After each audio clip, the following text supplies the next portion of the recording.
Welcome back to the Stephen A. Smith Show right here over the digital airways of YouTube and, of course, iHeartRadio. Let me get to some sports items. That's my wheelhouse. I got a few things on my mind, actually.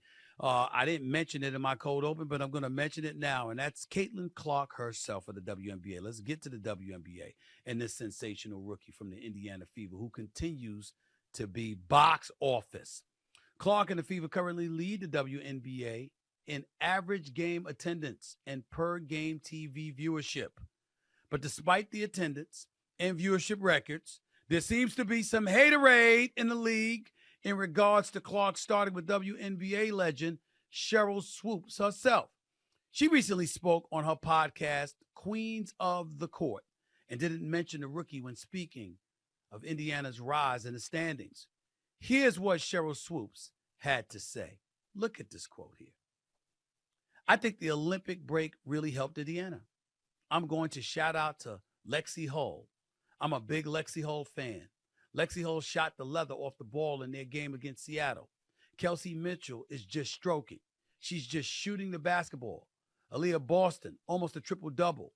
If Indiana continues to play the way they're playing like this, they too are going to move up in the standings, end quote.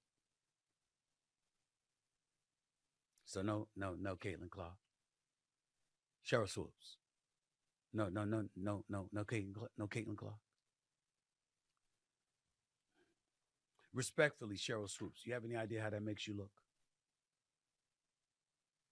You have any idea how that serves to stain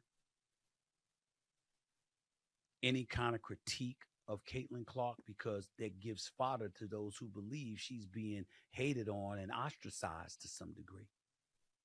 Do you realize that, Cheryl Swoops, you're insane to do that? Let me tell you why you're insane to do that.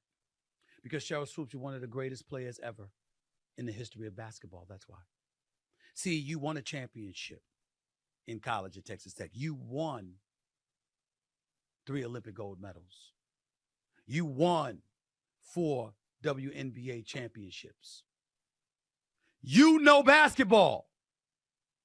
You know basketball better than me. You know basketball than any of the pundits. You know basketball better than most of the men that play basketball. There is no way in hell you just accidentally left Caitlin Clark's name out of that soliloquy that you dropped about the Indiana Fever. Stop it. You know that. Stop it. And then y'all wonder what happened. See, remember when I was on the air on ESPN and I got into it with Monica McNutt? Stephen A., I'm talking to you, Stephen A., if you had promoted the WNBA more, if you had talked about it more, they would have played more games. Like I had the power to go up to ESPN and say, directors and producers and cameramen and everybody else, flock to the WNBA at the time when it wasn't nearly as popular as it was today. That's what Monica McNutt accused me of, but it's okay. It's just a disagreement. See, y'all act like there's some buzz and there's a problem. No, it's a debate show. She has her opinion. I have mine. I happen to believe she was wrong. I happen to believe I was right. And I happen to believe the facts have shown that I was right. How was the attendance for Team USA in the Olympics? What would it have been like if Caitlin Clark was playing on that team? Remember the first game? Look at this right here. National broadcast viewership. What are we talking about here? 1,000, what is that? 1.219? Is that the number? And the game afterwards got 485,000 views. So the Fever in their game against the Minnesota Lynx was 1.219 million. On Ion. On Ion. The follow game didn't even get half the ratings. Go ahead and look. Everywhere you turn, Indiana Fever is breaking records. All Cheryl Swoops did was validate all the speculation that there's folks hating on Caitlin Clark. That's all she did. Because to know basketball like Cheryl Swoops does, to be as accomplished as she is, to be the Hall of Famer that she is, all accolades that are well-deserved. And I'm certainly not attacking Cheryl Swoops the person because I think she's a wonderful person. She's certainly always been nothing but class and nice to me. I'm only addressing a point. How do you talk about the Indiana Fever and mention a multitude of players, and now one of them is Caitlin Clark, who, by the way, as a rookie, is leading the league in assists? How do you do that? How do you do that? I told y'all that. I've argued with the great Andrea Carter, outstanding analyst for ESPN, right here on this podcast. I've argued with Janae Ogumake, who's an outstanding basketball analyst. The two of them together, oh my God, that's an A team. No doubt about it. Nothing but love for both of them. And Monica McNutt, one of the preeminent voices of the New York Knicks and what she's doing with her career. They know they got my support, all love. But I'm waiting for you to say I was right. Caitlin Clark can ball. She should have been on Team USA because you needed the marketing buzz. I didn't say she was better than all 12 players that were on the team instead of her. Even though when they almost lost to France, I was getting nervous. Diana Taurasi wasn't on the court. I said, you need somebody that could shoot. And then Copper showed up and was doing her thing, and Elgia Wilson did her thing, and I was good. But what I'm saying is, if you remember, their first game, they had about 13,000 fans. Somebody else had 15. Everybody else had over 20,000 plus. You think that would happen if Caitlin Clark was on that team? You think that would happen if Angel Reese was on that team? But especially Caitlin Clark. Caitlin Clark is coming. Some people think she's already arrived. I don't. I think she's going to be even better. And I think that what she has done for women's basketball, especially in this country, has been phenomenal. There is no woman, no matter how great you were as a player, Cheryl Swoops, there is no woman who should negate mentioning Caitlin Clark and what Caitlin Clark is doing for the game. I know the Monica McNutts and others were getting very, very frustrated at all of the buzz that was going in her direction, not to hate on Caitlin Clark in any way, because I'm sure Monica McNutt does not feel that way. She just knows that there were people on the ground pounding the pavement that were doing so much for women's basketball everywhere that deserved their praise. She was absolutely right in saying that. We don't disagree, but that's utopia. Reality is it didn't happen to this level until Caitlin Clark showed up. Call it the Great White Hope. Call it white being right.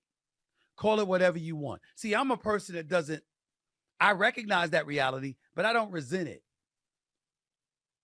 I figure out ways to do it to my advantage. I ain't apologize for that, Wes. I ain't apologize for that, Griff. I ain't apologize for that, Galen. I ain't apologize for nothing.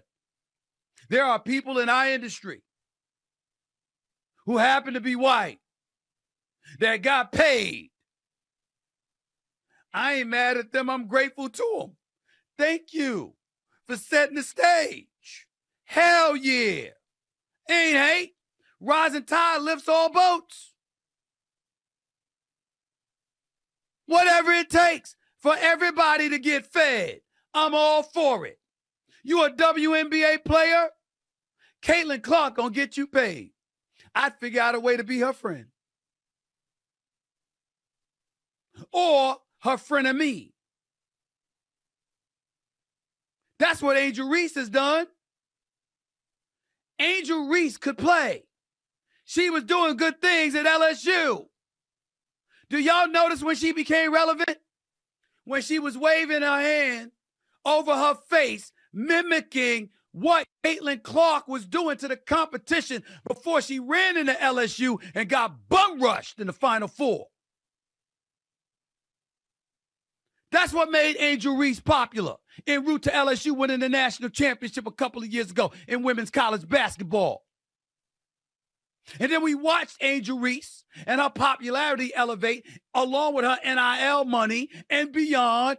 And we paid attention to her. And then Caitlin Clark took her out. But we still remembered.